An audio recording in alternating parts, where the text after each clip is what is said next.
Je vais vous expliquer comment afficher l'écran d'une tablette ou d'un téléphone Android sur un ordinateur. L'ordinateur peut être sous Mac, Linux ou Windows. Normalement, les méthodes que je vous propose fonctionnent sur les deux. D'abord, on va voir comment connecter par USB. Pour cela, il y a deux étapes essentiellement à faire. L'un, c'est de télécharger le logiciel sur l'ordinateur. Le logiciel s'appelle SCRCPI, puis il va falloir faire une manipulation sur la tablette elle-même. Pour télécharger le logiciel SCRCPI, il faut se rendre sur GitHub, sur la page du projet. Si vous ne connaissez pas l'adresse, tout simplement vous tapez SCRCPI dans Google et le premier lien qui sort, c'est le lien de la page du projet. Puis vous allez dans Release, où vous allez trouver les différentes versions. La dernière, en ce qui me concerne, c'est pour Windows 64. On la télécharge, puis on la décompresse. Et après, on est prêt, en ce qui concerne l'ordinateur, pour lancer le logiciel. Mais avant ça, il va falloir faire une opération sur la tablette. Il faut se rendre ici dans les paramètres de la tablette et aller dans le menu options de développeur. Si ce menu, qui se trouve en général tout en bas des réglages, n'est pas visible, ça veut dire que votre tablette, votre téléphone n'affiche pas ce menu. Il faut aller dans Google, taper activer option développeur et puis suivi du modèle de votre téléphone. En ce moment, pour moi, c'est Huawei P10 Lite et vous tombez en général sur le premier lien qui vous explique comment faire.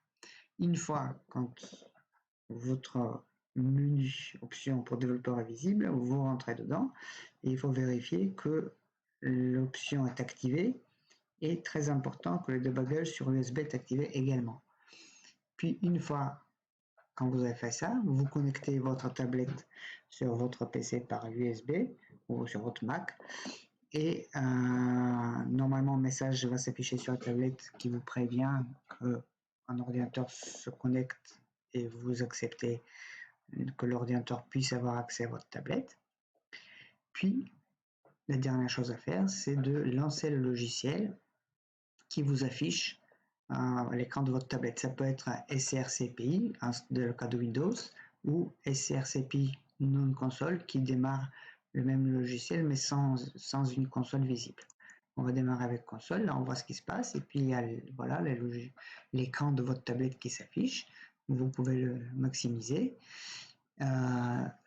L'avantage de cette méthode, c'est que non seulement vous voyez l'écran, mais vous pouvez interagir avec l'écran via la souris. Par exemple, ici, si je clique sur ce bouton, vous avez vu, c'est comme si j'avais appuyé sur la tablette elle-même. Maintenant, on va voir la deuxième méthode qui consiste à connecter par Wi-Fi. Cette méthode, elle est plus simple parce qu'elle n'exige pas une installation particulière sur l'ordinateur, ni un paramétrage particulier sur la tablette. Il suffit juste d'installer un logiciel. Dans notre cas, le logiciel, c'est ScreenStream. Il existe d'autres. Moi, j'utilise celui-ci. Puis, une fois quand on a lancé le logiciel, on va voir, il va suffire de se rendre à l'adresse, par exemple, qui est affichée ici, et qui sera affichée aussi dans le logiciel, avec votre navigateur pour voir l'écran de la tablette. Voyons comment on fait. Donc, ici, on va dans le store, on cherche le logiciel. Une fois quand on se rend sur la page de ScreenStream, on l'installe. Moi, c'est déjà fait. Donc, une fois installé, vous cliquez sur Ouvrir. Une fois le logiciel ouvert, ce que vous pouvez faire, c'est de recopier cette adresse parce que vous allez avoir besoin de cette adresse, de le taper sur votre ordinateur, puis vous tapez démarrer. Puis une fois quand vous avez démarré, vous vous rendez sur la page web, sur l'adresse IP indiquée par votre tablette. Pour pouvoir accéder à cette adresse IP, il est très important que votre ordinateur soit connecté au même réseau Wi-Fi ou par filaire, mais que c'est le même réseau sur lequel est connectée la tablette. Sinon, vous n'allez pas pouvoir y accéder à cette adresse qui est une adresse qui commence par 192.168. Ça veut dire que c'est une adresse interne du réseau sur lequel vous êtes. Une fois tapé, vous voyez l'écran de votre tablette affiché. Quels sont les avantages et les inconvénients des deux méthodes? Évidemment, la méthode USB a l'inconvénient qu'elle est un petit peu plus compliquée à mettre en place parce qu'il faut manipuler et installer un logiciel sur le PC et activer une option sur la tablette. Par contre, son avantage, c'est que ça, une fois connecté, ça ne prend pas de la bande passante du réseau parce que ça passe par le USB, ce qui est très important quand vous avez un réseau qui n'est pas très performant pour la diffusion de vos cours en ligne. Et l'autre avantage, c'est que vous pouvez cliquer sur la tablette avec la souris au lieu de cliquer sur la tablette, qui peut s'avérer utile dans certaines situations.